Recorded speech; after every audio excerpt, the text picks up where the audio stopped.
But ஒரு நாளைக்கு நாங்கள் பார்க்குற குழந்தைங்கள அட்லீஸ்ட் ஒரு 30 to 40% அனீமியா இருக்குது.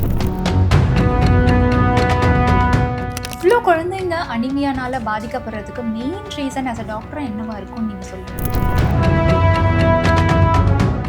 அனீமியான்றது நம்ம ரத்த அணுக்களில் வெள்ளை அணுக்கள், சிவப்பு அணுக்கள், பிளேட்லெட்ஸ் அப்படின்னு 3 இருக்குது. கம்மி ஆயிடுச்சுன்னா ஒரு செல்லுக்கு போகிறதும் கொஞ்சம் கம்மியாகுது. அப்படி ஆகும்போது அந்த ஒரு செல்லு நம்ம பாடியில் இருக்க எல்லா செல்லும் பாதிக்கப்படுது. கண்ணுக்கு தெரியாமையே டெய்லி சில டிராப்ஸ் ரத்தம் அப்படி போயிட்டே இருந்ததுன்னா சிறுதுளி பெருவெள்ளம். உடம்பு is a beautiful machine created by God. So தண்ணி வேணும்னா எங்கெந்தெல்லாம் இழுக்க முடியுமோ இழுக்கும். ஸோ மோஷன் உள்ளே இருக்குல்ல, அதில் இருக்கிற எல்லா தண்ணியும் இழுத்துச்சுன்னா அது கல் மாதிரி ஆகிடும். ஸோ அது 2வது நாள் 3வது நாள் கொஞ்சம் போய் குழந்தை உட்கார பார்க்கும், வலிக்கும், அடக்கிட்டு திரும்பி வந்துடும். வாய்க்குள்ளே தவறி ஏதாவது குத்துச்சுன்னா எவ்வளோ வலிக்குது, அதே மாதிரி தான் குடலுக்குள்ளே இருக்க லைனிங்கும். ஸோ அப்படி இறுகி அந்த மோஷன் வரும்போது. குரு நேயர்களுக்கு வணக்கம். இன்னைக்கு நம்ம கூட யார் இருக்கா அப்படின்னு பார்த்தீங்கன்னா Ezhilarasi, senior paediatricians with 35 years of experience from Rainbow hospital. இவங்களை பற்றி சொல்லணும் அப்படின்னா 35 years எக்ஸ்பீரியன்ஸில் எவ்வளோ கேசஸ் டீல் பண்ணியிருப்பாங்க, எவ்வளோ குழந்தைகளை பார்த்துப்பாங்க. ஸோ குழந்தைங்க கிட்ட வர அனிமியா பற்றி தான் இன்னைக்கு நம்ம நிறைய டிஸ்கஸ் பண்ண போகிறோம். இது ஆக்சுவலாக கேட்கறதுக்கு ரொம்ப நார்மலாக தான் இருக்கும், பட் இதில் எவ்வளோ இஷ்யூஸ் இருக்குது, எவ்வளோ ரிஸ்க் இருக்குது அப்படின்றதெல்லாம் நம்ம டிஸ்கஸ் பண்ண போகிறோம். அஃப்கோர்ஸ் இது வந்து மாம்க்கெல்லாம் ரொம்பவே யூஸ்ஃபுல்லான ஒரு இன்டர்வியூவாக இருக்க போகுது. ஃபர்ஸ்ட் ஆஃப் ஆல் அனிமியா அப்படின்றது ரொம்ப கொஞ்சம் சாதாரணமாக எல்லாருக்கும் இருந்தாலும் அதனால நிறைய பின்னால ப்ராப்ளம்ஸ் வரும். பட் குழந்தைங்கள்லேயே அனிமியா வந்து ஸ்டார்ட் ஆகுறதுன்றது கொஞ்சம் கொடூரமான விஷயமா இருக்கு. நிஜமாவே நம்ம சென்னையில் அவுட் ஆஃப் எவ்வளோ பர்சன்டேஜ் குழந்தைங்க இந்த மாதிரி சில்ட்ரன்ஸ் அனிமியானால பாதிக்கப்பட்டிருக்காங்க மேம்? ஸ்டாட்டிஸ்டிக்ஸ்ன்னு பார்க்கறதோட ஒரு நாளைக்கு நாங்கள் ஒரு 50 பசங்க பார்க்குறோன்னா அட்லீஸ்ட் ஒரு 40% அனிமிக்காக இருப்பாங்க. வெயிட் நல்லாயிருக்கும், வேறு ஏதாவது காரணங்களுக்காக வந்திருப்பாங்க. பட் ஒரு நாளைக்கு நாங்கள் பார்க்குற குழந்தைங்கள அட்லீஸ்ட் ஒரு 30 to 40% அனீமியா இருக்குது. ஸோ அந்த மாதிரி இவ்வளோ குழந்தைங்க அனிமியானால பாதிக்கப்படுறதுக்கு மெயின் ரீசன் ஆஸ் அ டாக்டராக என்னவா இருக்கும்னு நீங்கள் சொல்வீங்க? முதல்ல அனீமியான்றது என்னன்றது சொல்லிட்டு அடுத்தது நான் அதுக்கு போகிறேன். அனீமியான்றது நம்ம ரத்த அணுக்களில் வெள்ளை அணுக்கள், சிவப்பு அணுக்கள், பிளேட்லெட்ஸ் அப்படின்னு 3 இருக்குது. ஸோ இந்த சிவப்பு அணுக்கள் தான் அந்த அனீமியாக்கான காரணம். கம்மியாச்சுன்னா அதுக்கு பேர் அனீமியா. ஸோ சிவப்பு அணுக்கள் பற்றி ஏன் அவ்வளோ பேசணும், ஏன் அது முக்கியம் அப்படின்னு கேட்டால், அதெல்லாம் நம்ம டிரான்ஸ்போர்ட், அதாவது எப்படி லாரி ஸ்ட்ரைக் ஆச்சுன்னா எல்லாமே ஸ்தம்பித்து போதோ அதே மாதிரி இது கம்மி ஆயிடுச்சுன்னா இது வழியாக தான் நம்மளுக்கு உடம்புல இருக்க ஒரு செல்லுக்கும் ஆக்சிஜன், குளுக்கோஸ் ரெண்டும் போகுது. இது ரெண்டும் தான் அதோட ஒரு செல்லு வளர்ச்சிக்கும் ரொம்ப முக்கியமானது. ஸோ அது கம்மி ஆயிடுச்சுன்னா ஒரு செல்லுக்கு போகிறதும் கொஞ்சம் கம்மியாகுது.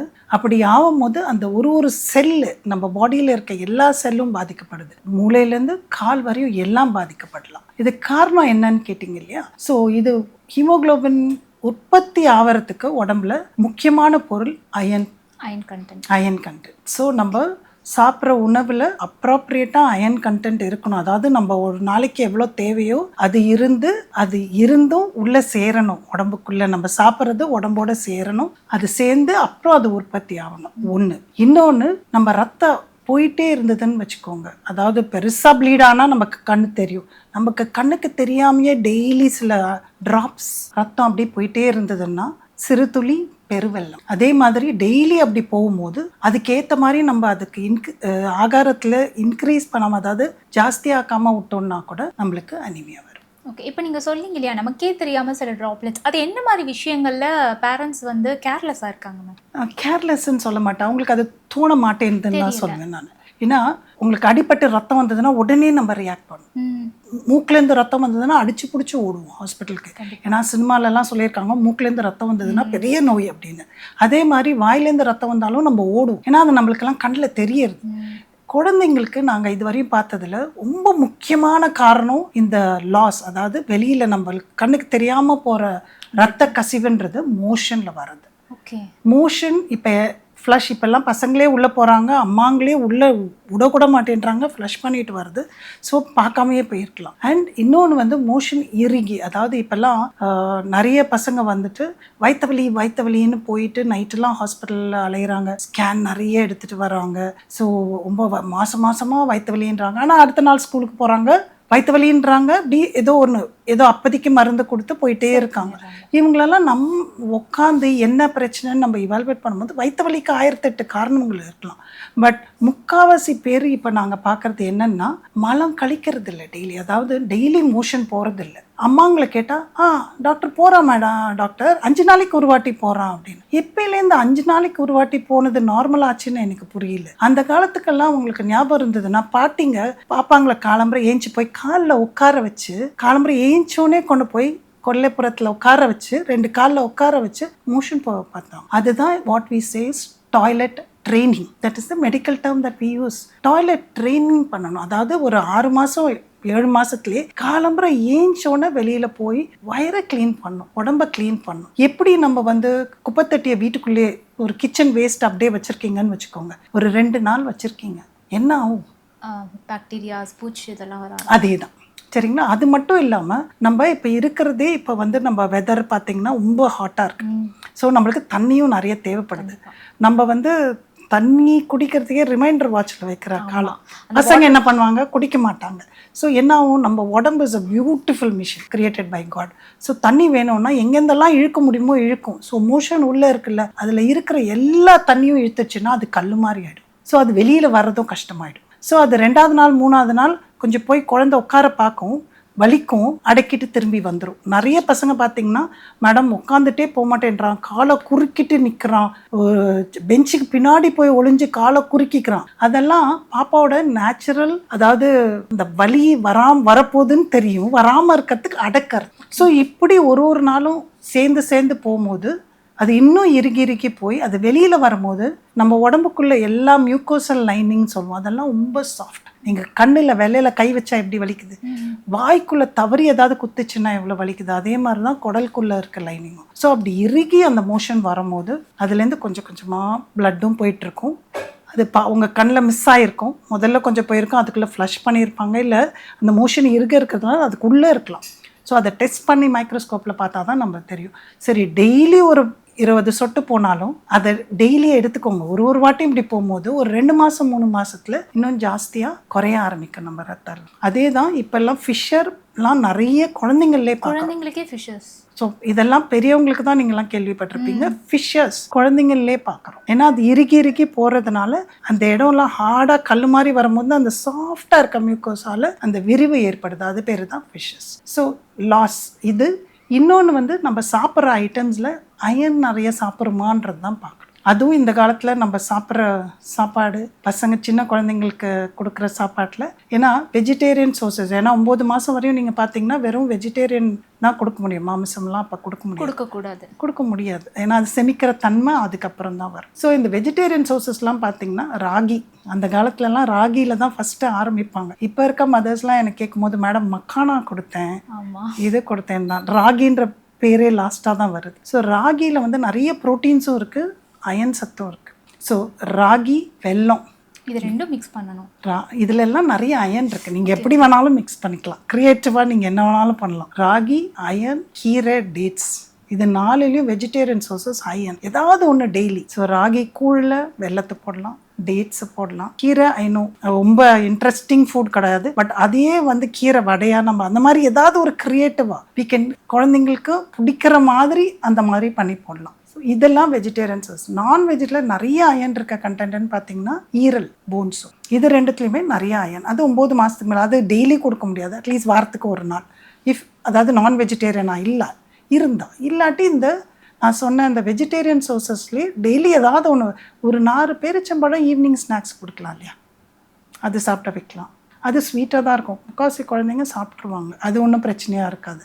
ஸோ ராகியை வந்து கொஞ்சம் கஞ்சியாக குடித்தா, இப்போ நிறைய பசங்க கஞ்சியா அப்படின்னு பார்ப்பானுங்க, அவங்கள வந்து அதில் ராகி பவுடர் ஆக்கி அதை வெல்லம் போட்டு ஒரு உருண்டையாக ஈவினிங் ஸ்கூல்லேருந்து வரும்போது ஒரு ஸ்நாக்கும், இல்லை ஸ்கூலுக்கு அனுப்பும் போது ஒரு ஸ்நாக்கும், அந்த மாதிரி அதை ஒரு சோர்ஸாக நம்ம கொடுத்துட்டோம்னா இது சோர்சஸ் வந்துடும். இதெல்லாம் நம்ம டெய்லி சாப்பிடாததுனால தான் நம்மளுக்கு உள்ளே போகிறதும் கம்மியாக இருக்குது, வெளியிலையும் கொஞ்சம் போயிட்டுருக்கு, அதனால தான் நம்ம நிறைய அனிமியா பார்க்குறோம். Super ma'am. இப்போ ஆக்சுவலாக வந்து மெயின் இஷ்யூவே வந்து இப்போ இருக்கக்கூடிய மாம்ஸ் எல்லாம் முக்கால்வாசி ஒர்க்கிங் மாம்ஸ்ன்றதுனால அவங்க குழந்தைய கான்சென்ட்ரேட் பண்ணுறது இல்லை. அவங்க என்ன சொல்கிறாங்க அப்படின்னா, எது கொடுத்தாலும் அவன் சாப்பிட மாட்டேங்கிறான், ஸோ அவன் என்ன சாப்பிட்றானோ அதை தான் நாங்கள் கொடுக்க வேண்டியிருக்குன்னு காமனாக ஒரு கம்ப்ளைண்ட் கொடுத்துட்றாங்க. அது எந்த அளவுக்கு சரி? என்ன மாதிரியான ராங் ஃபுட்டெல்லாம் கொடுக்குறாங்க அதிகமாக குழந்தைங்களுக்கு? ஆக்சுவலாக நான் ஃபுல்லாக ப்ளேம் அம்மாட்ட சொல்ல மாட்டேன்.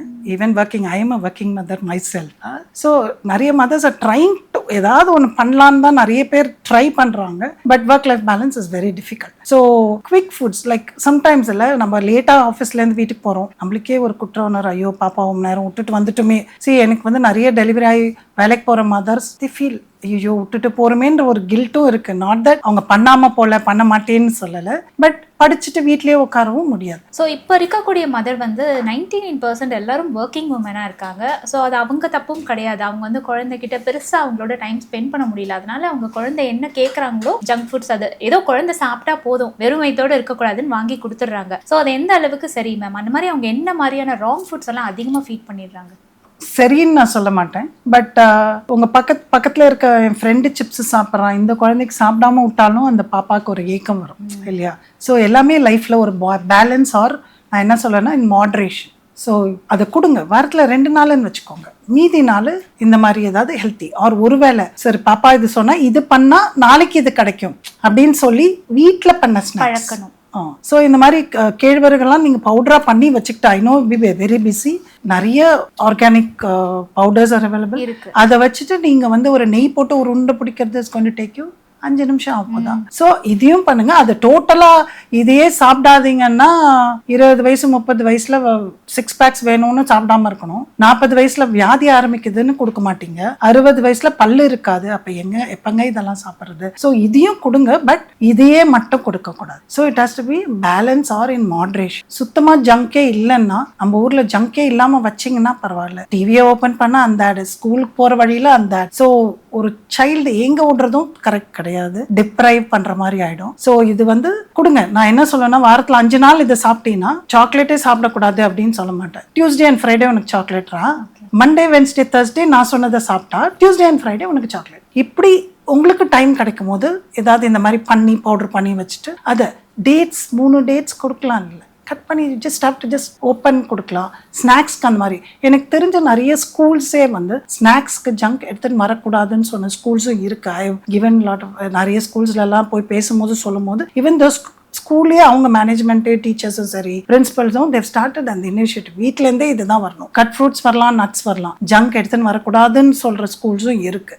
ஸோ அதை தான் we should take it away forward. But சுத்தமாக கொடுக்க முடியாமல் இருக்க முடியாத நம்ம இருக்கிற இந்த ஒரு இதில், பட் அதை மினிமைஸ் பண்ணிட்டு இதில் இன்னும் கொஞ்சம் எக்ஸ்ட்ராவாக நம்ம கான்சென்ட்ரேட் பண்ணோம்னா it will, I understand working மதர்ஸ்க்கு அந்த கில்ட் ஃபீலிங் இருக்கும். ஐயோ பாப்பா அழுதுட்டு இருக்குமே, போகும்போது இது கொடுத்தா சந்தோஷமாயிடுமே. ஃபைனலி அந்த அம்மாவோட தாட் ப்ராசஸ் என்ன, குழந்தை சந்தோஷமா இருக்கணும், அவ்வளவுதானே. சோ அது தப்புன்னு சொல்ல முடியாது, பட் இதை கொஞ்சம் அட்ஜஸ்ட் பண்ணிட்டா இன்னும் கொஞ்சம் நல்லா இருக்கும். இப்போ வந்து சாப்பிட ஆரம்பிக்கவே இல்லை, வெறும் பால் குடிக்கிற குழந்தை, அந்த குழந்தைங்களுக்கு கூட அனிமியா அஃபெக்ட் ஆகுமா மேம்? நல்ல கொஸ்டின். அதாவது அம்மாட்டேந்து, அம்மா உடம்புக்குள்ள, அதாவது கர்ப்பப்பைக்குள்ள இருக்கும்போது எல்லாமே அம்மா சப்ளை பண்ணிடும். அப்போ வந்து அம்மாவுக்கு கம்மியாக இருந்தால் கூட, ஆக்சுவலாக இப்போ வந்து பார்த்தீங்கன்னா ப்ரெக்னென்சி அனீமியாவும் ஒரு பெரிய கன்சர்ன் தான் நம்ம இந்தியாவில். அது டிஃப்ரெண்ட் டாபிக். பட் என்ன ஆகும்னா, குழந்தை உற்பத்தி ஆகும் போது குழந்தை விசே பாரசைட், அதாவது உறிஞ்சு எடுத்துரும். உனக்கு என்ன வேணுமோ ஃபுல்லாக, அம்மா கம்மியாக இருந்தாலும் அதுக்கு தேவையானதை ஃபுல்லாக எடுத்துரும். ஸோ ஜென்ரலாக வந்து அம்மா பிறந்த பாப்பாவுக்கு அனீமியா காமன் கிடையாது. அதாவது இந்த மாதிரி அயன் டெஃபிஷியன்சி, இந்த நியூட்ரிஷனல் சொல்லுவோம் இல்லையா, அது வந்து அம்மாவே நியூட்ரிஷனல் அனிமியாவாக இருந்தாலும் குழந்தை வந்து ஃபுல்லாக பாரசைட்டாக ஃபுல்லாக உறிஞ்சி தான் வெளியில் வரும். ஸோ அது வந்து அப்போ பிரச்சனை கிடையாது. ஆனா என்ன ஆகும்னா, ஒரு 6 வாரத்துல அம்மாட்டேந்து வர ஸ்டோர்ஸ் கம்மியாக ஆரம்பிக்கும். அப்ப பேபியோட ஸ்டோர்ஸ் இன்க்ரீஸ் பண்ணணும். அது பேர் தான் நாங்க பிசியலாஜிக்கல் அனீமியான்னு சொல்லுவோம். அதாவது 6 வாரத்துல கொஞ்சம் குறையும். ஸோ அப்போ வந்து நம்ம எல்லாம் வெளியிலேருந்து சப்ளிமெண்ட் பண்ணுவோம். ஏன்னா பிரெஸ்ட் மில்க்ல அயன் கிடையாது. Milk is not a source of iron. On the contrary என்னன்னா, மில்க்ல இருக்க கால்சியம் அயன் அப்சார்ப்ஷனை ஸ்டாப், காம்படிஷன் அவங்க 2 பேருக்கும். ஸோ நீங்க கால்சியமும் அயனும் ஒன்றா கொடுத்தீங்கன்னா அந்த அயன் அப்சார்ப் ஆகாது. ஸோ அதனால தான் நான் எப்போதுமே சொல்வேன், இந்த டேட் சிரப் எல்லாம் வருது இல்லையா, அதை நான் ரெக்கமெண்ட் பண்ணல. Fresh dates is any day better, but at least அதில் அயன் தானே ஆட் பண்ணுறோம். பட் அது எப்படி ஆட்ல காமிக்கிறோம், மில்க்ல கலக்கி காமிக்கிறோம். That is a wrong concept. எப்போ நீங்கள் மில்க்ல கலக்கிறீங்களோ மில்க்ல இருக்கிற கால்சியம் அந்த அயனை நீங்கள் உள்ளே குடிச்சிருப்பீங்க, உடம்புல சேராமல் தடுத்துரும். காம்படிட்டிவ் இனிபிஷன் நடக்கும். ஸோ எப்போதுமே கால்சியமும் அயனும் ஒன்றா எடுக்கக்கூடாது. ஸோ ஒரு 6 வாரம் அந்த 6 வாரத்தில் ஃபிசியலாஜிக்கலாக குறையும்னு சொன்னேன் இல்லையா, அப்போ வந்து நம்ம டானிக் மாதிரி கொடுக்க ஆரம்பிப்போம். ஏன்னா அந்த ஃபர்ஸ்ட் 1 to 2 years தான் நம்ம உடம்புல மேக்ஸிமம் க்ரோத், பிரெயின்லேருந்து எல்லாமே மேக்ஸிமம் க்ரோத் இருக்கிறதே அந்த பீரியட். அப்போ தான் நம்மளுக்கு எக்ஸ்ட்ராவாக ஒரு செல்லுக்கும் எக்ஸ்ட்ராவாக ஆக்சிஜனும் கொடுத்துட்டு எக்ஸ்ட்ராவும் குளுக்கோஸும் கொடுத்தா தான் அது நல்லா, அது எந்த அளவுக்கு அந்த குழந்தைக்கு ஐக்கிய வரணுமோ அந்த அளவுக்கு வரப்போகுது. ஸோ இது 6 வாரத்துலேருந்து கொடுக்க ஆரம்பிப்போம். 6 மாதம் வரையும் இப்போ நம்ம ரெக்கமெண்ட் பண்ணுறது only breast milk R only milk. Okay, சரிங்களா? ஸோ 6 வாரத்துலேருந்து 6 மாதத்துலேருந்து தான் நம்ம திட ஆகாரம், அந்த கஞ்சி மாதிரி ராகி, பருப்பு, அரிசி எல்லாம் கஞ்சி மாதிரி கொடுக்க ஆரம்பிக்கிறோம். ஃப்ரூட்ஸ், வெஜிடபிள்ஸ் எல்லாம் 6 மாதத்தில். என்ன ஆகுதுன்னா, நாங்கள் 6 மாதம் வரையும் வெறும் தாய்ப்பால் தான் ரெக்கமெண்ட் பண்ணுறோம். 6 மாதத்துக்கு மேலே இதெல்லாம் ஆரம்பிக்கணும். அப்போ என்ன ஆகுதுன்னா, பால் கொடுக்கறது இஸ் ஈஸி இல்லையா, பசங்களும் குடிச்சிருவாங்க. தாய்ப்பால்னா அப்படியே குடிச்சிட்டே இருக்கும், வருதோ இல்லையோ சும்மா சப்பிட்டே இருக்கும். ஸோ அம்மாவுக்கும் ஒரு ஃபீல், நல்லா பால் கொடுத்துட்டோம் அப்படி, நம்மளுக்கும் வேலை கம்மி. சாப்பிடல போட்டு சாப்பிடு ட்ரெயின் பண்ணுறதோட நம்மளுக்கும் வேலை கம்மி, அதை கொடுத்துட்டே வரும். அது என்ன ஆகுதுன்னா, அது ஆக்சுவலாக அளவுக்கு மிஞ்சினா அமிர்தமும் நம்பிச்சு அந்த மாதிரி தான். ஸோ 6 மாதத்துக்கு மேலே பால் மட்டும் கொடுத்தோம்னா என்ன ஆகும்னா ரத்த சோகை வரும். 6 மாதத்துக்கு மேலே பாப்பாவோட ரெக்குவயர்மெண்ட் வந்து 500 ml தான் ஒரு நாளைக்கு. ஸோ அந்த இதை தாண்டிட்டு நிறைய ஒரு 750 ml ஒரு 1 லிட்டர் பாலை கொடுத்துட்டு நான் அதுவும் கொடுக்குறேன் மேடம் அப்படின்னு சொல்லுவாங்க. பட் இது ஜாஸ்தி ஆகும் போது ஆப்வியஸாக அயன் லெவல்ஸ் கம்மியாயிடும். Too much milk, iron rich food after 6 months, அதாவது 6 மாதத்துக்கு அப்புறம் பாலே ஜாஸ்தி கொடுக்குற குழந்தைங்க, 6 மாதத்துலேருந்து 12 மாதம் அதாவது 1 வயசு வரையும் இருக்க குழந்தைங்களுக்கும் ரத்த சோகை ரொம்ப கம்மி. ஸோ 6 மாதம் வரையும் வெறும் தாய்ப்பால், 6 மாதத்துக்கு அப்புறம் 500 ml தான் பால் கம்மி பண்ணிடணும். தாய்ப்பால் சரி, வேலைக்கு போகிறீங்க, நீங்கள் வேறு ஏதாவது கொடுத்தீங்கன்னா கூட ரெண்டும் சேர்த்து 500 ml மேலே 24 மணி நேரத்துக்கு நான் சொல்கிறேன். காலம்புற 500 ml மேடம், நைட்டில் ஒரு 4 வாட்டி, அதுவும் கிடையாது. டோட்டலாகவே 500 ml தான். அதை தவிர நான் சொன்னேன் இல்லையா, ராகி, சர்க்கரை, ஒயிட் சுகர் இப்போல்லாம் சேர்க்காதீங்கன்னு சொல்கிறோம். ஸோ பட் சில குழந்தைங்களுக்கு ஸ்வீட் டங் இருக்கும், நம்மளுக்கு மட்டும் இல்லைங்க, டேஸ்ட் பட்ஸு குழந்தைங்களுக்கும் இருக்குது. நீங்கள் ஒரு 2 நாள் உப்பு இல்லாமல் சாப்பிட்டா எவ்வளோ கஷ்டமாக இருக்கும். ஒரு சப்புன்னு நான் அவங்களுக்கு சாப்பாடு கொடுத்தா சாப்பிடுவீங்களா? அப்புறம் அந்த குழந்தைய மட்டும் சாப்பிட சொன்னால் எப்படி சாப்பிடும்? ஸோ அதுக்கும் need some spice, some taste. So அதில் வந்து ஸ்வீட்னிங்க்கு நீங்கள் டேட்ஸ் ஆட் பண்ணலாம். ஸோ அதுலேயும் அயன் வருது. ஜாகரி வெல்லம் ஆட் பண்ணலாம், அதுலேயும் அயன் வருது. ஸோ கீரை வந்து சாதம் கொடுக்குறீங்களா, அதோடு அடித்து கொடுக்கலாம். ஸோ அதுலேயும் கொஞ்சம் அயன் வருது. ஸோ ஒன்று ஆரம்பிக்கணும். ஒரே நாளில் 3 வாட்டி நம்மள மாதிரி காலம்பர காலை உணவு, மதிய உணவு, ராத்திரி உணவுன்னு கொடுக்க முடியாது. பட் ஆரம்பிக்கும் போது ஒரு நாளைக்கு 1 வாட்டி, அப்புறம் ஒரு 15 நாள் கழிச்சு 2 வாட்டி வேறு அவங்களுக்கும் வெரைட்டியும் வேணும். ஒரே இது 3 வேளை கொடுத்தா எந்த பாப்பாவும் சாப்பிட போகிறது இல்லை. நம்ம மட்டும் விதவிதமாக போய் சாப்பிட்றோம், 5 மணிக்கு பிரியாணி சாப்பிட்றோம், அப்புறம் வேறு ஏதாவது சிக்கன் சாப்பிட்றோம். அவங்களுக்கு மட்டும் அதே மொனாட்டனஸாக கொடுத்தா எப்படி சாப்பிடுவோம்? அவங்களுக்கும் இன்னும் கொஞ்சம் இன்ட்ரெஸ்டிங்காக, அதாவது இப்போ எல்லாம் என்னன்னா சாப்பிட்றதே ஒரு பெரிய ஆடியல் மாதிரி வைக்கிறாங்க. அதை என்ஜாய் பண்ணி பசங்களுக்கு ஃபுட் மேலே ஒரு அவர்ஷன் வர வைக்காம அதை என்ஜாய் பண்ணி சாப்பிட்ற மாதிரி இருக்கணும். ஸோ 6 மாதம் மேலே நீங்கள் சொன்ன மாதிரி பால் மட்டும் குடிச்சிட்டு இருக்க, நிறைய பால், அதாவது 500 ml மேலே பால் மட்டும் குடிச்சிட்டு இருக்க குழந்தைக்கும் ரத்த சோகை. ஸோ அதை வந்து கண்டிப்பாக அந்த மிஸ்டேக் மட்டும் பண்ணவே கூடாது. ஓகே, இப்போ எனக்கு ஒரு டவுட் மேம். இப்போ ஒரு மதர் கன்சீவாக இருக்க மதருக்கு அனிமியானால அவங்க ஆல்ரெடி அஃபெக்ட் ஆயிருக்காங்க. அப்போ அவங்களுக்கு இருக்க அந்த குழந்தைக்கு கண்டிப்பாக அனிமியா வருமா, இல்லை ட்ரீட்மெண்ட்டில் அதை முன்னாடியே வராமல் தடுத்துடலாமா? அதாவது அம்மாவுக்கு அனிமியா வந்து இந்த நியூட்ரிஷன் அனிமியா, அதாவது ரத்த சோவைன்னு சொல்கிறோம் இல்லையா தமிழ், அதாவது அயன் சத்து கம்மியாக இருக்கிறதுனால வர அனிமியான்னா பாப்பாவுக்கு வராது. பட் பாப்பாவோட வளர்ச்சி கம்மியாயிடும். ஏன்னா அது குட்டியாக வரும், அது வரலாம். பட் பாப்பா அனிமிக்கா இருக்க சான்சஸ் கிடையாது. பிகாஸ் பாப்பா பேரசைட் ஃபுல்லாக அம்மாட்டேருந்து உறிஞ்சிரும். சரிங்களா? பட் ப்ரெக்னென்ட் விமெனுக்கு அனீமியாவுக்கு அதர் காசஸ் இருக்கு. தாலசீமியா ட்ரெய்ட் அப்படின்னு சொல்லுவோம். அதாவது இது வந்து ரத்தம் ப்ரொடியூஸ் பண்ணுறதுல, அதாவது ரத்தம் ரா மெட்டீரியல் கம்மியாக இருக்கிறதுனால வருதில்ல, வெளியில் போகிறதுனால வருதில்ல. இது வந்து ஒரு ப்ரொடக்ஷன் எரர்னு வச்சுக்கோங்க. அதாவது நம்மளுக்கு ப்ரொடியூஸ் பண்ணுற அந்த ஹீமோக்ளோபின்ல அதோட ஸ்ட்ரக்சர் கொஞ்சம் அப்நார்மலாக இருக்கும். அதனால நார்மலாக நம்மளுக்கு எல்லாமே வந்து ரத்தம் உற்பத்தி ஆச்சுன்னா, நீங்கள் பிறந்தும் போது உற்பத்தியான ரத்தத்தோட நம்ம சாவறதில்லை. எவ்ரி 120 நாள், அதாவது 3 மாதத்துக்கு ஒரு வாட்டி நம்ம உடம்பு போன் மேரோன்னு சொல்லுவோம், எலும்புக்குள்ள, அதுலேருந்து ரத்தம் உற்பத்தி ஆகி வெளியில் வரும். பழைய ஹீமோக்ளோபின் செத்து போயிடும். இது கான்ஸ்டண்ட்டாக அப்படி ரெனியூ ஆகிட்டே வர்றதுனால நம்மளுக்கு போயிட்டே இருக்குது. அதனால தான் உங்கள் உடம்புலேருந்து நான் ஒரு 500 ml எடுத்து நான் இன்னைக்கு டொனேட் பண்ணேன்னா 6 மாதம் கழிச்சு திருப்பி டொனேட் பண்ணேன், அதே ரத்தம்னா குறைஞ்சிருமே. ஸோ நம்மளுக்கும் ப்ரொடியூஸ் ஆகிட்டே இருக்குது. இது தாலசிமியா தாலசிமியான்ற ஒரு நோய் இருக்குது. அது ரத்தம் உற்பத்தி ஆகிற ஸ்ட்ரக்சர்ஸ் கொஞ்சம் அப்நார்மலாக ஆகிறதுனால 120 நாளில் உடஞ்சி போக வேண்டியது 30 நாள்லேயே உடஞ்சி போயிடும். பட் நம்ம சப்ளை எப்போ வரும்? 120 days. அப்போ நடுவில் உள்ள 60 நாளில் நம்மளுக்கு பிரச்சனை ஆகும். அதனால நிறைய பிரச்சனை வரும். ஸோ இது அந்த வியாதி. வேறஸ் இந்த வியாதி ஒரு ஜெனட்டிக், அதாவது நரம்பு அணுக்கள் சம்மந்தப்பட்ட ஒரு நோய். ஸோ சில அம்மாங்களுக்கு அந்த டிஃபெக்ட் இருக்கலாம், பட் அந்த நோய் இருக்காது. ஏன்னா இந்த ஜெனட்டிக் டிசீசஸ் தான் நீங்கள் இந்த குரோமோசோம் அப்படின்னு சொல்லுவாங்க இல்லையா, உங்கள் கண்ணு கலர்லேருந்து உங்கள் முடியோட சைஸ் வரையும் உங்கள் ஃபேஷியல் ஃபீச்சர்ஸ் எவ்ரிதிங் ஒரு ஆளுக்கும் அந்த குரோமோசோம் டிசைட் பண்ணுறது. எல்லாருக்கும் 23 பேர்ஸ் இருக்குது. அதில் எல்லா குரோமோசோம்லேயும் ஜீன்ஸ்ன்னு 2 இருக்குது.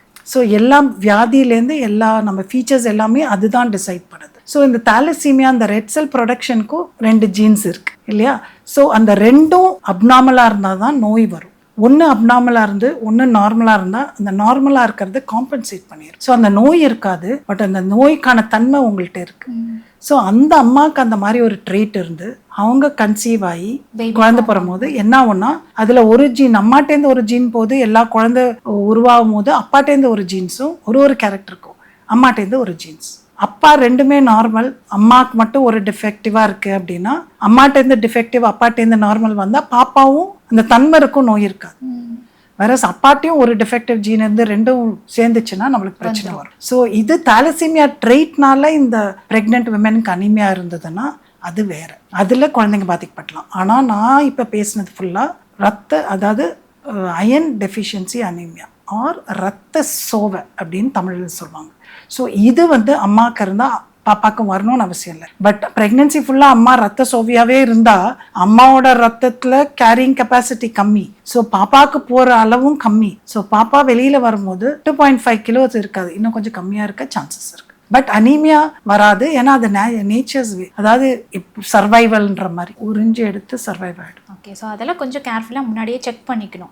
இப்போ எல்லா ப்ரெக்னென்ட் விமெனுக்கும் கவர்மெண்ட்டில் இந்த அயன் சப்ளிமெண்ட்ஸ் 3 monthsலேருந்தே கொடுக்குறாங்க, செக் பண்ணுவாங்க. அதெல்லாம் செக் பண்ணி அது நிறைய programs are going on. So அதில் இப்போ நான் 30 வருஷம் முன்னாடி பார்த்ததுக்கும் இப்போதைக்கும் pregnant women anaemia not very common, but thalassaemia traits இன்னும் இருக்குது. Thank you so much ma'am. உங்களுடைய அந்த பிஸி ஷெட்யூலில் எங்களுக்காக கொஞ்சம் டைம் ஸ்பெண்ட் பண்ணி ரொம்ப அழகாக புரிகிற மாதிரி நிறைய அவேர்னஸான விஷயமெல்லாம் ஷேர் பண்ணதுக்கு thanks a lot. Thank you very much. Thanks.